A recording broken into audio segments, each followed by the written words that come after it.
Hello friends, welcome to Neha home science education. आज मैंने protein classification यानी प्रोटीन के वर्गीकरण के बारे में क्वेश्चन आंसर बनाए हैं। मैंने मोस्टली सभी प्रोटीन क्लासिफिकेशन के सभी टॉपिक्स को कवर किया है।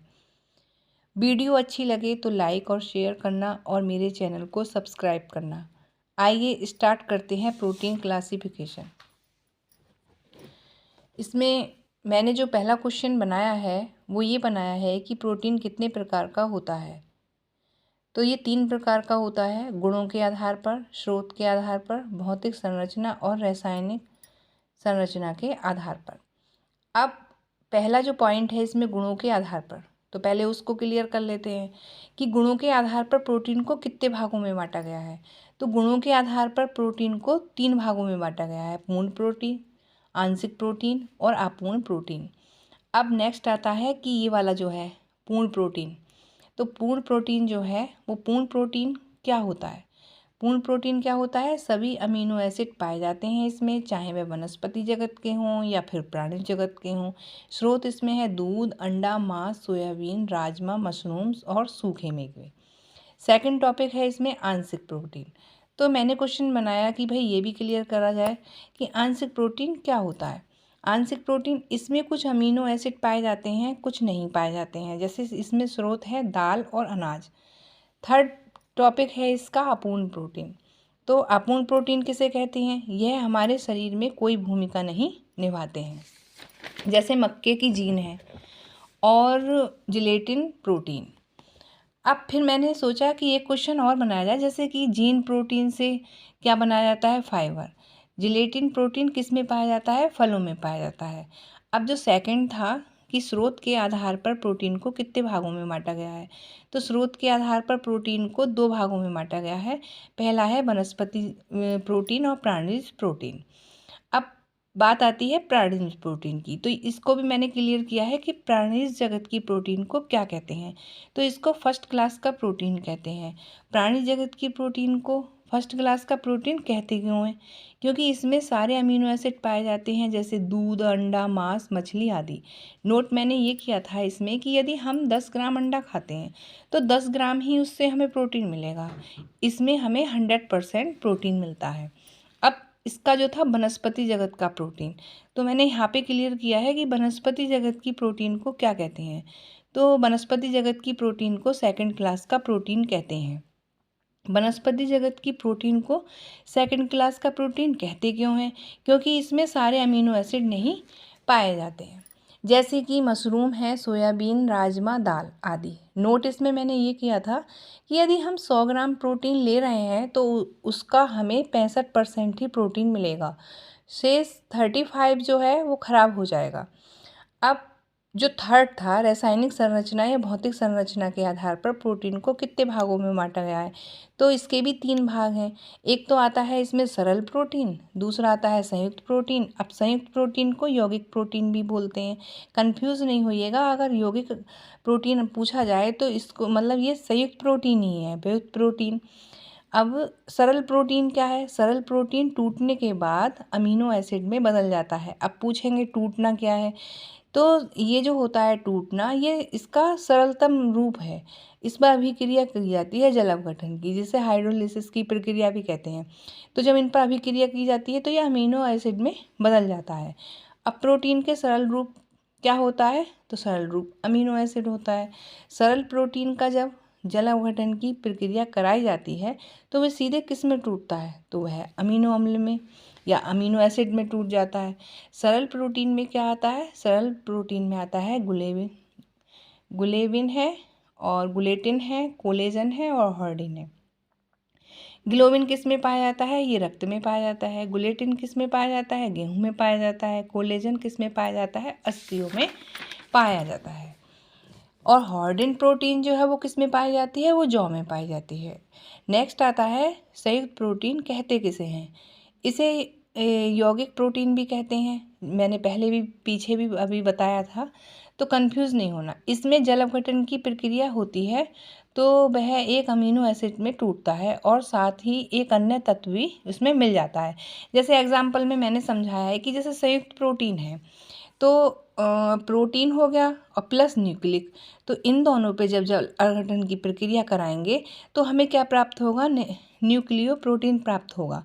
नेक्स्ट देखिए, हिम प्लस ग्लोबिन। ग्लोबिन क्या है, प्रोटीन है, और हिम जो है ये रक्त में जैसे पाया जाता है, रक्त के रंग को लाल करने में इसका यूज़ होता है। तो जैसे हिम प्लस ग्लोबिन है, तो इस पर जब हमने जल अपघटन की प्रक्रिया कराई तो क्या हुआ, हीमोग्लोबिन बना। अब ऐसे ही फास्फोरस प्लस प्रोटीन है, जल अपघटन की प्रक्रिया कराई तो फास्फो प्रोटीन प्राप्त हुआ। नेक्स्ट है लाइको प्लस प्रोटीन, तो लाइको प्लस प्रोटीन पे जल अपघटन की प्रक्रिया कराई तो ये बना लाइपो प्रोटीन।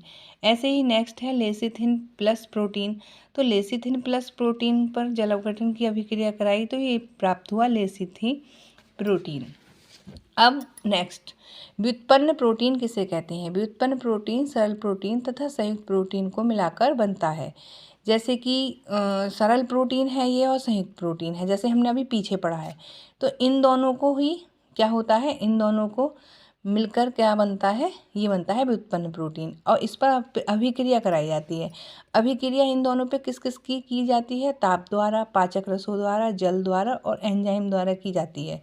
नोट मैंने इसमें ये किया था कि इस प्रक्रिया के बाद जो तत्व प्राप्त होता है उसे क्या कहते हैं, व्युत्पन्न प्रोटीन कहते हैं। अब व्युत्पन्न प्रोटीन भी हमें किस फॉर्म में मिलता है, दो फॉर्म में मिलता है, प्राथमिक प्रोटीन और द्वितीय प्रोटीन। तो प्राथमिक प्रोटीन क्या होता है, इसमें जो अभिक्रिया कराई जाती है तो बहुत कम परिवर्तन होता है इसमें। इसके अंतर्गत प्रोटीन्स आता है, मेटा प्रोटीन आता है और जमे हुए प्रोटीन आता है। कभी कभी क्वेश्चन आ जाता है कि प्रोटीन्स, मेटा प्रोटीन्स और जमे हुए प्रोटीन कौन से हैं, तो व्युत्पन्न प्रोटीन के ही हैं ये। लेकिन इसमें ये भी अगर आ जाए ऑप्शन कि प्राथमिक प्रोटीन क्या है, तो प्राथमिक प्रोटीन में ये आ जाएगा। द्वितीय प्रोटीन किसे कहते हैं, इसमें अभिक्रिया करने के बाद पूर्ण परिवर्तन नहीं होता है, ठीक है।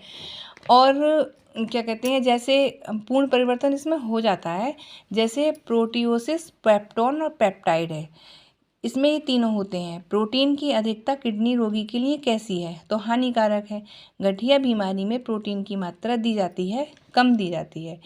पीएच मान को कंट्रोल कैसे करता है, मतलब कौन करता है, तो प्रोटीन करता है। पोषक तत्वों का सम्वहन कौन करता है, तो प्रोटीन करता है।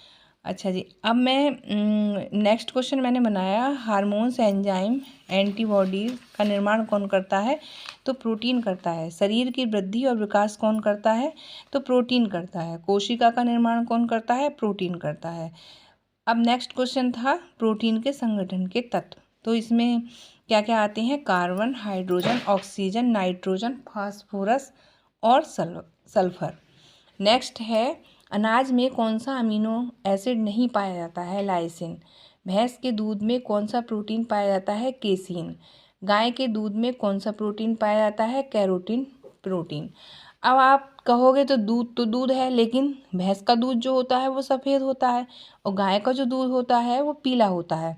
अब पत्तियों का जो पीला रंग है कौन सा प्रोटीन के कारण होता है, तो वो कैरोटीन प्रोटीन के कारण होता है। नाखून में कौन सा प्रोटीन पाया जाता है, कैरोटीन प्रोटीन पाया जाता है। 1 ग्राम प्रोटीन में कितनी कैलोरी ऊर्जा प्राप्त होती है, तो 4 कैलोरी ऊर्जा प्राप्त होती है। रेडोप्सिन प्रोटीन कहाँ पाया जाता है, आँख में पाया जाता है। प्रोटीन का पाचन कहाँ होता है, तो ये क्वेश्चन भी आता है कि प्रोटीन का पाचन कहाँ होता है, तो आहार नाल के मुख्य 3 भागों में होता है प्रोटीन का पाचन, एक जगह नहीं होता है। पहला भाग है अमाशय, दूसरा भाग है अग्नाशय और तीसरा भाग है छोटी आंत। तो मैं आपको समझाती हूँ प्रोटीन का पाचन। अब प्रोटीन का पाचन जो है वो 3 भागों में है, अब अमाशय में, अग्नाशय में और छोटी आंत में। तो सबसे पहले जो है वो अमाशय है। अमाशय से क्या निकलता है, पेप्सिन निकलता है जो प्रोटीन को पेप्टोन में बदल देता है। फिर सेकंड भाग है अग्नाशय, तो अग्नाशय से क्या निकलता है, ट्रिप्सिन। अब ट्रिप्सिन जो है, जो पेप्टोन प्राप्त हुआ, पेप्टोन को पेप्टाइड में बदल देता है। फिर थर्ड भाग है इसका छोटी आंत। अब छोटी आंत से क्या निकलता है, इरेप्सिन। अब इरेप्सिन पेप्टाइड को अमीनो एसिड में बदल देता है। तो मैंने ये मतलब प्रोटीन का आज चैप्टर कंप्लीट कर दिया है, लेकिन फिर भी मैं देखूँगी अगर कोई क्वेश्चन छूट गया होगा तो मैं नेक्स्ट वीडियो में आपको प्रोवाइड कराऊँगी। Thank you. हाँ, फिर मैं एक बार फिर से कह रही हूँ कि अगर मेरी वीडियो आपको अच्छी लगी हो या हेल्पफुल हो तो प्लीज़ उसको लाइक करना, शेयर करना एंड सब्सक्राइब करना। इसलिए कि मेरा जो अगली वीडियो का नोटिफिकेशन मिलेगा तो वो तुरंत आपको मिल जाएगा। Thank you guys, bye. मिलते हैं नेक्स्ट वीडियो में।